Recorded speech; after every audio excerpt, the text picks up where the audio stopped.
Emotional appeal है इनके प्रति और पूरे समाज को, पूरे उल्लासनगर को।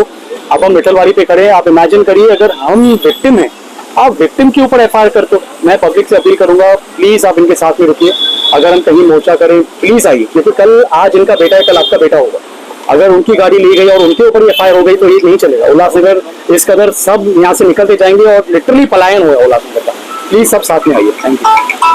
पुलिस में पुलिस के बचाना करे और टोइंग वाले के बचाना करे, मुझे मना कार्रवाई, मुझे पुट मना कार्रवाई कहता हूँ। या बेन साहब या उल्हासनगर सब मुसा गॾु थियनि त असां कुझु कयूं हिन पुलिस जे मथां। और एमएलए साहब भी अचे और ओमी कालानी साहब भी अचे त तॾहिं कमु थींदो असांजो, न त कुझु शहर न थियणो अथव। सेवा ही मेरी पहचान, शंकर सोनेजा। सेवा ही जिनकी पहचान, वो हैं शंकर सोनेजा। फ्री मालेगांव का काढ़ा, फ्री जोड़ों के दर्द का तेल, फ्री नसों के दर्द से छुटकारा पाने की पीने की दवा। सेवा का लाभ उठाइए, सदैव आपकी सेवा के लिए हाजिर रहते हैं शंकर सोनेजा। होटल जा खर्चा बचंदा आहिनि। हिते रिश्तो.com में पैसा वेस्ट न वेंदा। प्रोफाइल घर वेठे बि माण्हू ॾिसी सघंदा आहिनि, ॻोल्हे सघंदा आहिनि। पोइ हिते मीटिंग अरेंज थियण खां पोइ पक बि थी सघंदी आहे। रिश्तो.com में रिन्यूअल फैसिलिटी बि आहे, जेको माण्हू जाम घटि कंदा आहिनि पर करणु खपे। मुंहिंजो रिश्तो इन्हनि सां 6 महीने रिन्यू खां पोइ ई मिलियो।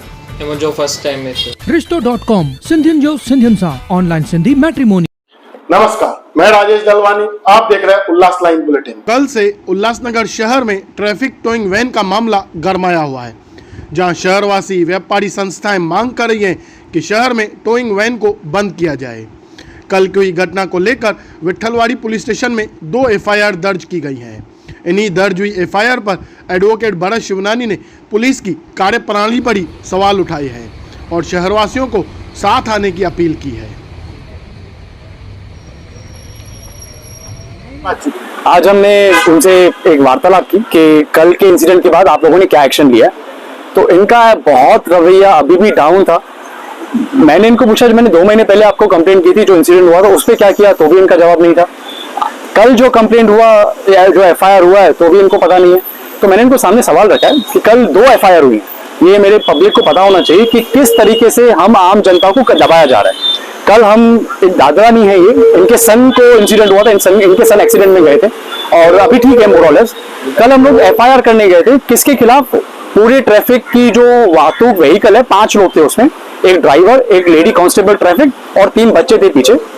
हम लोगों का कल रिक्वेस्ट था कि 5 लोगों के ऊपर एफआईआर होनी चाहिए। पुलिस का रवैया मैं आपको बता देता हूँ। कल मुझे लिटरली उठा के बाहर किया गया कि आप एडवोकेट, आप बाहर जाइए। तो मैंने कहा साहब ये मेरे रिलेशन में है, मैं इनको सपोर्ट करने आया हूँ। बोला नहीं, हम एडवोकेट्स को आने नहीं देते। ये पुलिस का रवैया, विठलवाड़ी पुलिस का। पब्लिक को पता होना चाहिए कि एडवोकेट्स की कैसे इंसल्ट की जाती है। मैंने कहा मैं एडवोकेट के हिसाब से नहीं आया हूँ, मैं एक आम जनता के हिसाब से आया हूँ, प्लीज मुझे इनको हेल्प करने दीजिए। उन्होंने नहीं माना, ये पुलिस का रवैया था। अब जब मैं निकल गया तो मुझे आज पता चला है, और ये हमारे सुधाकर खोत साहब जो ट्रैफिक के पीआई, उनकी ऑन रिकॉर्ड स्टेटमेंट है कि एफआईआर 2 हुई है। एक एफआईआर उस ड्राइवर पे हुई है जो ड्राइवर कल वाहतूक चालक था, बट उस पर भी मेरा सवाल है कि 5 लोगों पे ऊपर एफआईआर क्यों नहीं हुई है? क्या पुलिस कर्मी अपने पुलिसकर्मी लेडी कांस्टेबल को बचाने की प्रक्रिया कर रहे हैं? जो 3 पीछे बच्चे थे उनको बचाने के लिए कोशिश कर रहे हैं, सिर्फ ड्राइवर के खिलाफ एफआईआर।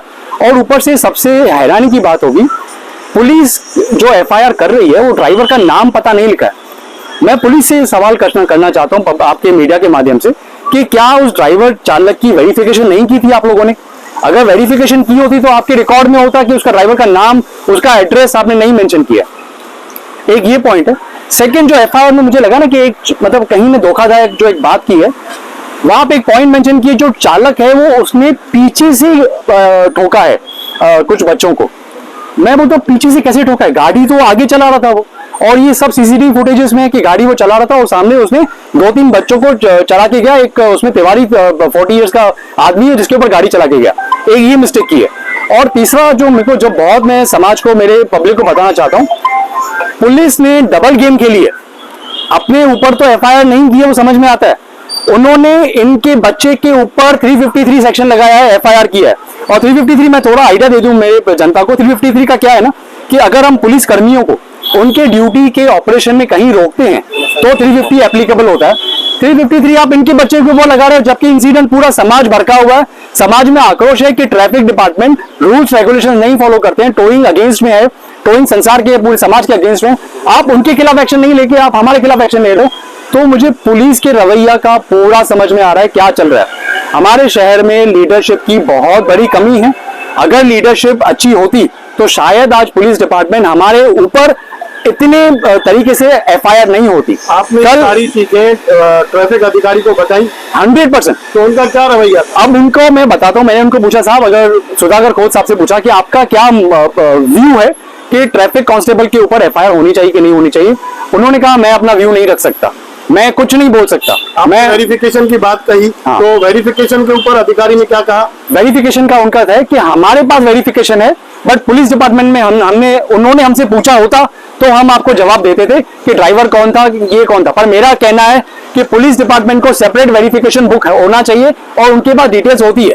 अगर उन्होंने वेरिफिकेशन नहीं की है, दैट इज द रीजन वो आप कहीं ना कहीं ड्राइवर को या कांस्टेबल को बचाने का पूरा प्रक्रिया चालू है। और ये आपको कल स्टेटमेंट में पता चल गया होगा।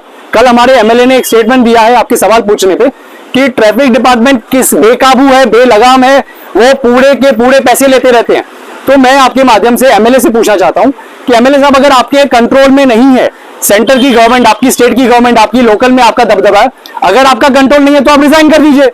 अगर उसके बाद उनका जवाब नहीं आता तो मैं ट्रैफिक डीसीपी एसीपी से पूछना चाहता हूं कि आपके ऊपर आपके एमएलए ने इतना बड़ा संगीन आरोप लगाया कि आप लोग पैसा लेते हो, ऑन रिकॉर्ड बोला है। अगर आप लेते हो तो प्लीज रिजाइन कर दीजिए, नहीं लेते तो प्लीज ऑन रिकॉर्ड स्टेटमेंट दीजिए एमएलए के अगेंस्ट में कि एमएलए गलत बोल रहा है। Thank you. भरत शिवनानी जी की तरफ से कई हुई बातों को लेकर आमदार कुमार एलानी जी से फोन पर बात की गई तो आमदार कुमार एलानी ने जैसे भरत शिवनानी जी की बातों को महत्व न देते हुए केवल यही बताया कि हर किसी को अपनी बात बोलने की आज़ादी है, लेकिन वह अपना काम बखूबी कर रहे हैं।